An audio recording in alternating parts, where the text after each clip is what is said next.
So we've gotten to Mark 15, verse 33.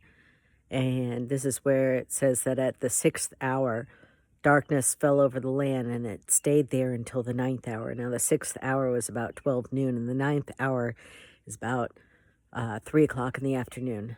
And so for 3 hours, Jesus hung on the cross in darkness. Now, if you're going through a time where it feels like there's just so much darkness, Jesus has been through that. And, you might be feeling, man, I've been through this for so long, and I feel like God's forsaken me. At the end of the 3 hours of him, hanging on that cross, he cried out, Eloi, Eloi, lama sabachthani, which is, my God, why have you forsaken me?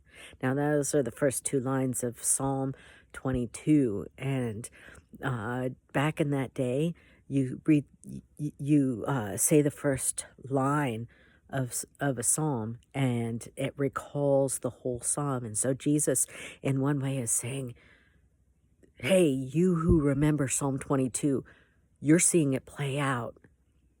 And people, at first thought that he was calling out to Elijah, but then they realized, later on, Eloi, Eloi, lama sabachthani, which is, my God, why have you forsaken me? Psalm 22, they've pierced my hands and feet. They cast lots for my clothing. I mean, written 1,000 years before Christ. That's amazing. But here's Jesus in that darkness. And he's been there for, 3 hours before he cries out this. And if you've been in darkness for a while and you feel like God has forsaken you, press into Jesus. Press into the Lord. Even when you can't feel him, even when you don't know if he's there, press into him. He knows what it's like. He says in Psalm 90, with the Lord, 1,000 years is like a day in his sight.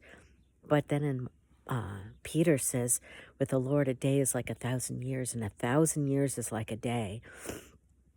And so, people were familiar with 1,000 years being like a day for God. But what about this day like 1,000 years?